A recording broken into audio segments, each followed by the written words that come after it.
agree to just wrap up? I'm gonna start. I did a little data collection when the panelists were talking. I hope you don't mind, but when I'm thinking about reflecting on this project, I mean, you all shared your reflections. So I just want to talk about, because I was thinking last night when I was thinking about LINCDIRE and the journey we've all been on, thanks to Enrica launching this and inviting us all to collaborate, that it really is, it is a relevant, very timely project. And I'm just going to read some of the words I've transcribed that are very messy, and I wish I could take notes better. But this idea of the challenge, which I think is big, the challenge, the tensions, the challenges with authentic interaction in the language class, getting buy-in, working with language perceptions, with ideology, with colonization, with endangered languages and the need for help and a sense of urgency, and these mega structures that we work with, being married to pedagogy and to teaching approaches and teaching and learning cultures, the need for perseverance, this monolingual disposition, and sort of why are these walls sort of preventing us, versus this growth mindset, this lifelong learning trajectory, integration of non-dominant languages, knowing why we speak certain languages, what relevance, what ideologies they have with them, self-awareness, new perceptions, working with mistakes, this idea of becoming, collaborative networks, working with worldviews, the teaching of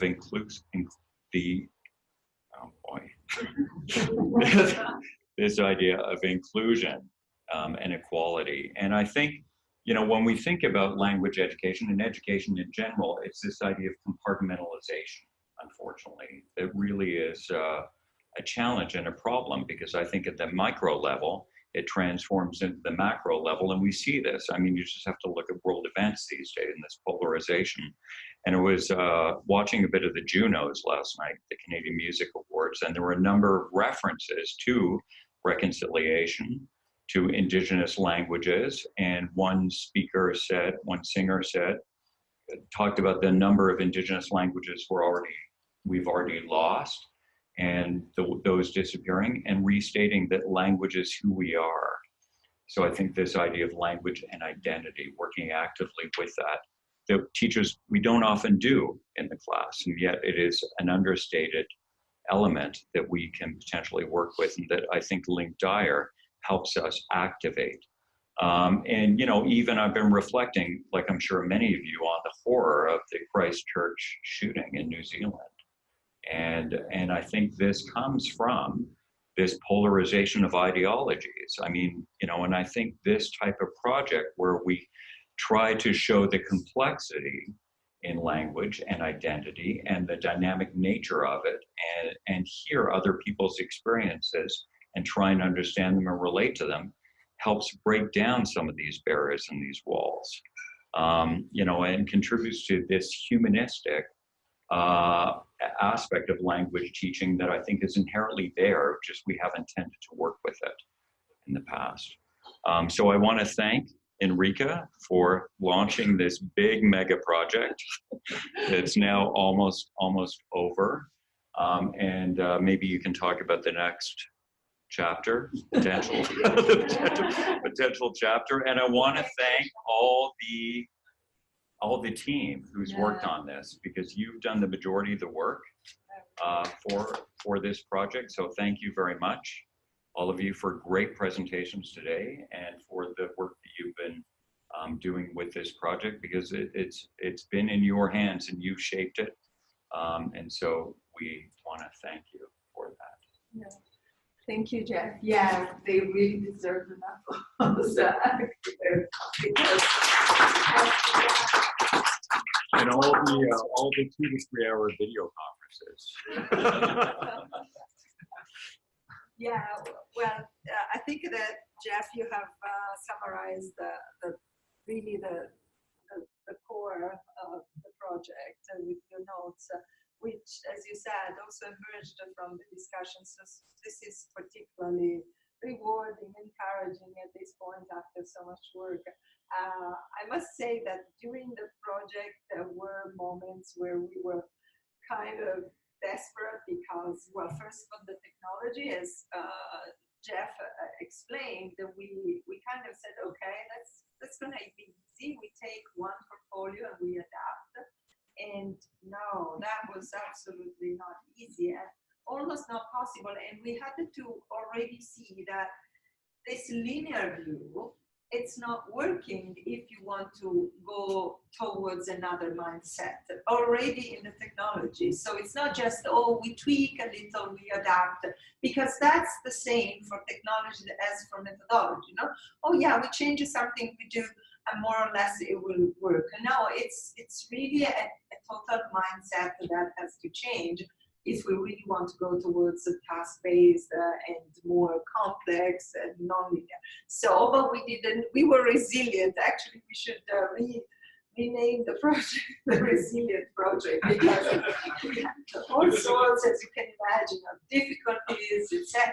I mean, probably all projects, but this was my biggest so far. So that's why I'm kind of relating about that.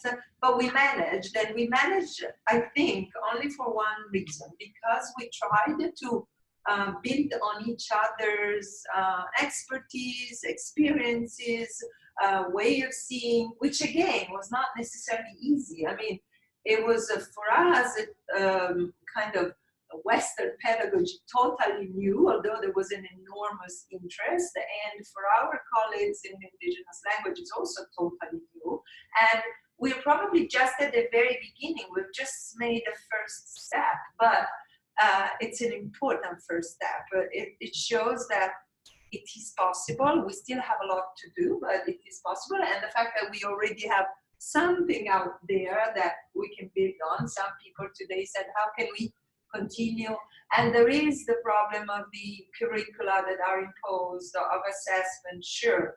But we saw from the people who tried out that a lot can work. So with difficulties, so I was particularly, I'm just back from AAAL in Atlanta, and there was a panel on indigenous languages, and it's the first time, by the way, that in AAAL really there is a presence of indigenous languages and colleagues. That's the first time, and I think that was, for me, fantastic, because people have always gone to very different conferences, never met each other, and I think that until already this happened with the languages. I mean, if one positive thing the CFR has already achieved, that's bringing together teachers of French, German, Spanish, English, Italian, I'm talking about Europe. That is already done, and it's gonna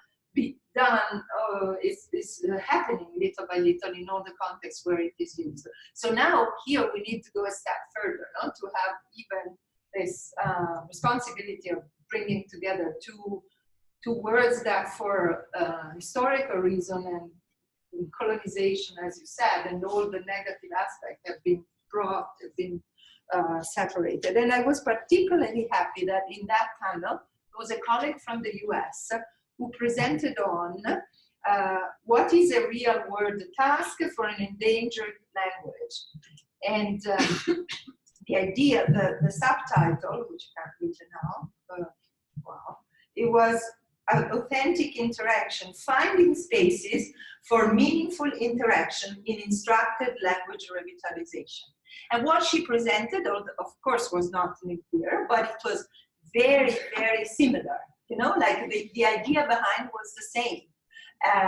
They created other tasks, but it was particularly important for us because we said, see somebody else in a totally different context with other languages and not necessarily relying on certain expertise that we had, came to the same conclusion because her data resonate with some of our data, that students saw the importance, understood that it's real, etc. So I hope that this is the first step. Then we have submitted a very ambitious second project where, because we saw that the main point was teacher education, how strong teacher feel they are from the pedagogical point of view to jump into the water, you know, like say, okay, let me try. I'm not afraid of my level of the language, my the schedule, wasting time, too long planning, etc., using technology. Okay, I have all those doubts, but I want to start.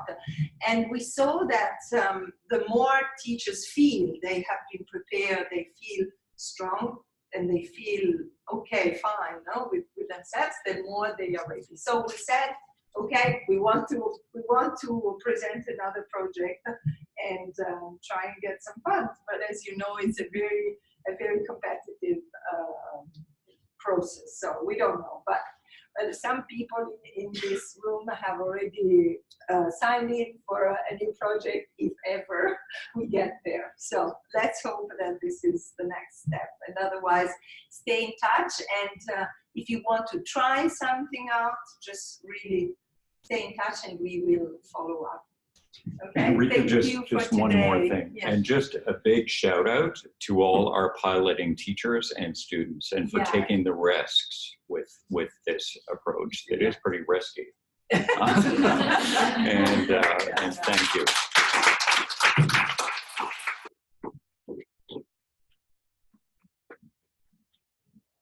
For coming, yeah? Thank you. Take one part of the project, one little.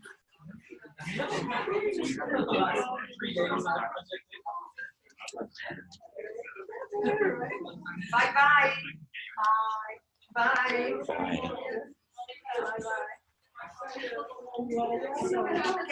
Bye.